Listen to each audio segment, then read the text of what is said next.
Hey guys, back for another repeat of my tips. And my name is Scott Buitta. I operate Barbecue Shack in New Hampton, New Hampshire, and serve over 10,000 people a year. I've been in the food business for over 40 years, working within 19 different establishments. And I just wanted to share my food business life with you guys. I know I have a lot of people coming to me asking me how can they start a food business, and I am right now currently involved in a mobile food unit, and very satisfying. A lot of hard work, as I've mentioned into the other business. Some of the tips I went through 6 tips in my previous video, episode 1. This will be episode 2. Hey guys, if you enjoy the information I'm giving you, and I'm giving it to you from my heart, please subscribe or like and share. And I'll see that people do enjoy this, and I'll continue. I'll eventually want to go into each tip into detail. And again, this is if you're interested in going in the food business, it's a serious business, a lot of work involved. And the more information you have on tips and tricks from people that are successful doing it, and this is a good thing for you to listen to, okay? Also, like your feedback, that's important as well. So I'm getting on to necessary licenses and insurances important, just as part of your business plan and all that. You have to be licensed to serve food. All depends on your state. Every state has their own thing going on. We're not working in Brazil, where you can just open a thing on the side of the road. You have to be cleared, all depending on what type of food you're doing. Certain things have less criteria or licensure than others, so you have to speak with your state. I do a smokehouse, so I have meats involved and perishables. So um, I have that particular license of time and temperature foods. Okay, so getting your licenses and insurances. Um, uh, okay, so your food handling permits. So you have to make sure about that. Okay, you want to set up a commercial kitchen, and you have to have your Board of Health come down and verify. You can get a lot of information from your Board of Health as to what what needs you have to have in your kitchen, like a 3-sink system, wash, sanitize, and rinse. Your 3 sinks and your hand wash sink. Those are all common. You know. Um, let's see here. You get your kitchen, also your food prep zones, and all depending on your menu. Um, you could plan this on a piece of paper with the area that you're working with. I actually have two units where one unit is dry storage, which is allowed, and then my place for actually putting food together is my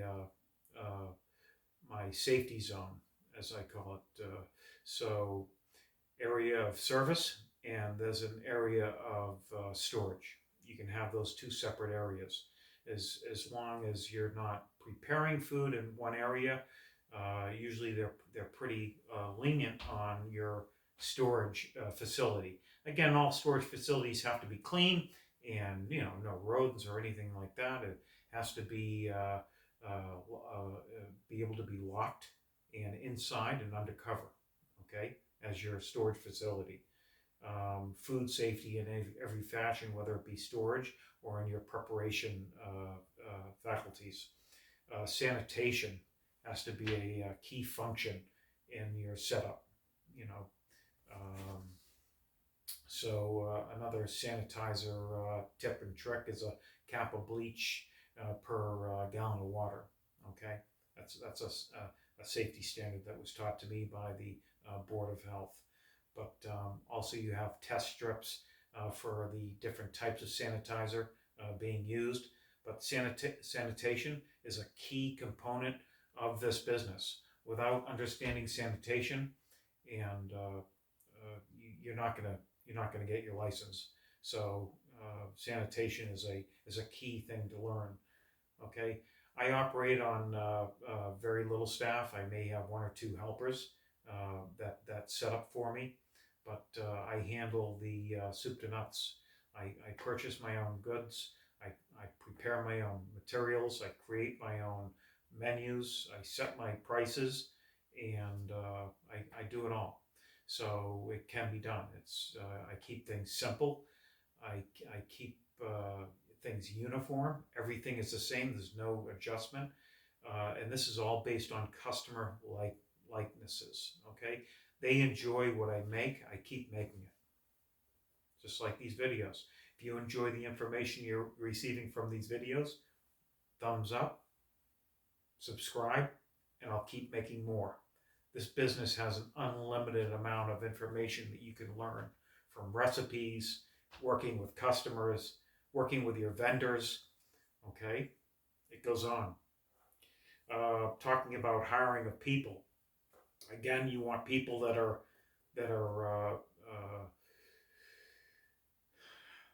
clean. Okay, understanding that you don't pick food up off the floor. Food hits the floor, it's done. Okay, cleanliness, sanitation is number one with any help that you have. When you drop something on the floor, which happens, you have to understand that's a mistake, and you have to try to protect that from happening again. But don't pick food up off the floor and reuse it. That's a no-no. Okay. In regards of people, bringing people in, they have to love food. They have to love people. Okay, and they have to be clean and organized. All right. You've seen Chef Ramsay out there, you know. So, and it's timing. If you don't show up, things don't get done. Place goes under. So you want somebody that's responsible, right? Give everybody a chance. I believe in everybody. So give everybody a chance. Educate, teach them, show them what you do. It doesn't necessarily mean what they've learned in the past. It's what they can learn now and in the future. Okay?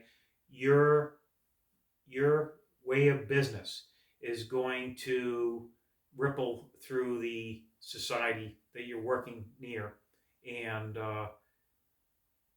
you're going to be proving your concept, and then you're going to be training your concept to your people or your staff. Okay, you want to also on your next step here, you want to establish your relationships with your suppliers and vendors. Okay, learn how to shop. Learning how to shop is going to keep you alive. Understand purchasing by unit price. Understand all your costs on all materials in your menu. And if you see something going on sale, you can bulk up on that item. We're going to get into refrigeration and storage and stuff like that. But you have to work hard to keep your customers' costs down. You keep your costs down, you can keep your customers' costs down, and a happy customer is not one that's going broke when they come to your place. You're going to give them a great bargain, great food at a great price, great service. Those are the three fundamentals. And they'll come back and love you forever. Okay? So establish your connections with your suppliers. Make sure that you're getting the freshest food possible. Keep your menu, your recipes as simple as possible. The fewer ingredients you have in your recipe, the better it is going to be. It's easier to teach, easier to work, easier to put on a plate. Okay. You also have to think about all the items. So when you get a menu idea together, Let's say you're going to serve 10 items. Okay. However you're going to do it, start simple. You can, once you get through the bumps, you can improve that. But on a piece of paper, make a list of every ingredient you need, right down to salt and pepper, that you need to make this menu work. Okay. And then from there, that is your needs list that you're going to be keeping on shelf and all that. And you're going to actually see if you even have the room for it. But menu first. Menu runs your business. We'll get into pricing your menu in another video. But yeah, you get your items down, get your needs list of every ingredient for that, and start learning that inside and out. Okay, and your suppliers and vendors and all that. I go to 10 different places for my stuff. I don't rely on one place. I shop, I look, I understand my costs, and I keep my costs low. All right, my costs are under let's say my costs are under 40%. 33% is common practice. Okay, guys. So if you spend $1, you got to charge three, right? Sometimes you're gonna be spending a little bit more than that dollar, but things balance out. But your target is a third. And you have to make money or you're going to be out of business. But you have a leeway. It all depends on other costs that you have, which we'll go into another video on costs and operating. Okay? Okay, so we talked about establishing your suppliers. Now, branding. What is your name? You know, your name has to correspond to your niche, your food. You know, there's you, and then what do you specialize in? What kind of food are you going to make that's unique and delicious, and that people in the area enjoy, that you're famous for? Okay, and you have to create a brand of some fashion that'll stick in someone's head within the first 7 seconds, 6 seconds. I have business cards right there with my brand on it. Boom, here you go. Here's my VIP number for you. Thank you so much. Okay, brand. Your brand is going to go a long way. Build a brand. Okay, your phone number, the style of your food, your logo. Okay, logo. I wear my friend's hat. I'm a friend. Just because I wear this hat, they see friends, I'm their friend. Things like that. There's a thing between the customer's eye and seeing you, and everything around them is a brand. When they pull in and park, everything they see is part of your brand. Branding. Okay? It's called creating a strong visual identity, logo, signage, vehicle, social media. So many things to get into, guys. Okay? And again, I want to chunk this information so you're not getting overwhelmed. And let me see here. I'm going to get into your pricing strategy. Okay, I just made a small point about your pricing. Again, some things can be draws. Some things, depending on your main item. If you have add-on items, I have add-on items. I have at a lower price, and my main items. So pricing strategy. You have to make money to stay in business. Or you're not going to be able to pay the bills. That's bottom line. The common aspect of what you charge is 3 times your cost. Understand your cost per dish and everything involved in that.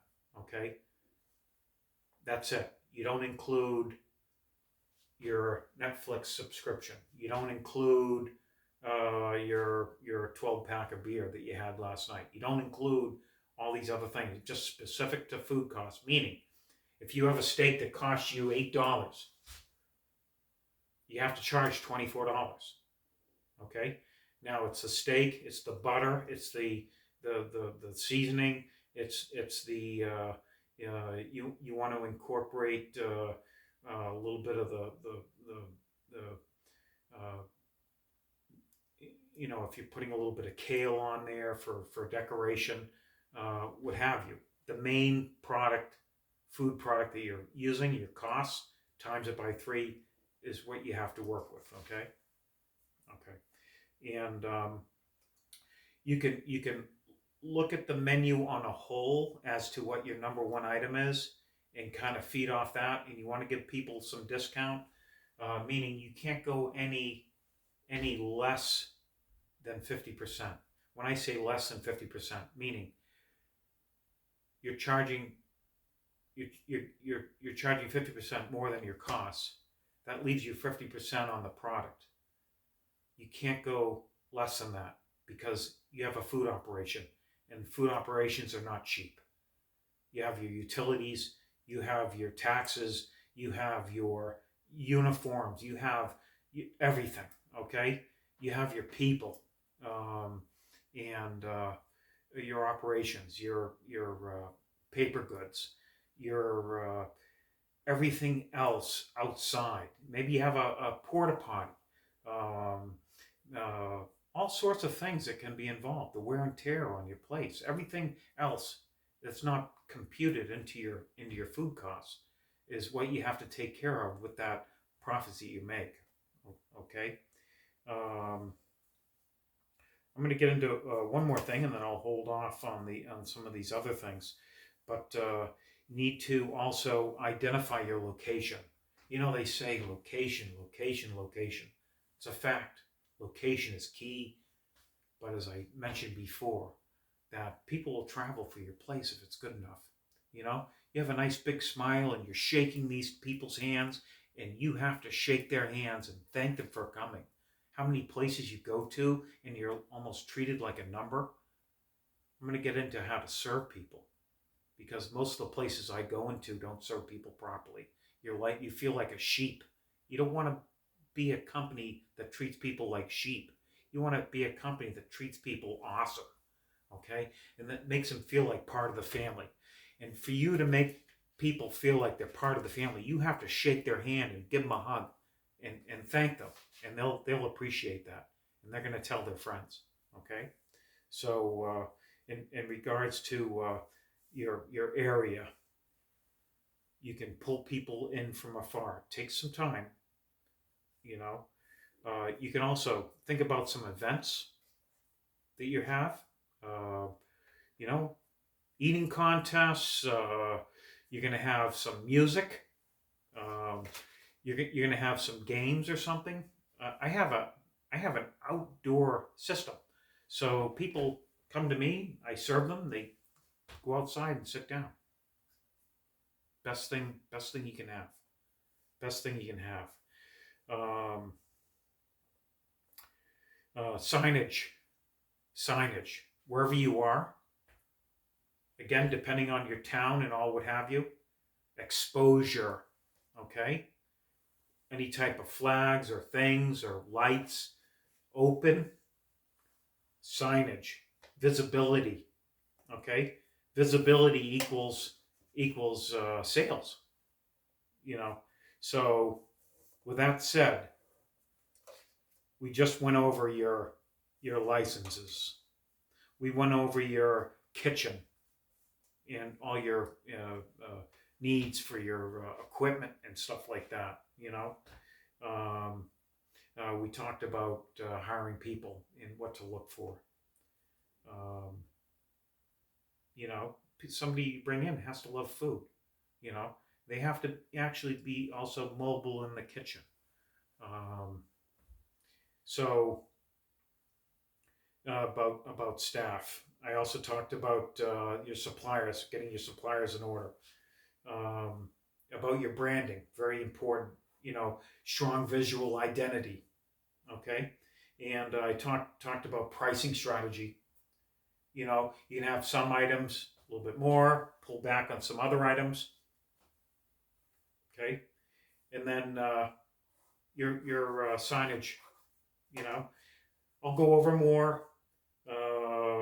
Hey guys, I appreciate you. I don't have all the bells and whistles for video right now, but I think I'm getting a message across, which is most important: the information to operate. Okay, and I appreciate you coming by and giving me a thumbs up, subscribe, share, whatever you can do to help this channel grow. And it's all going to be depending on you guys. And I'll continue generating some video. In the future, I'm going to actually take you in the field, and we're going to shake hands with customers.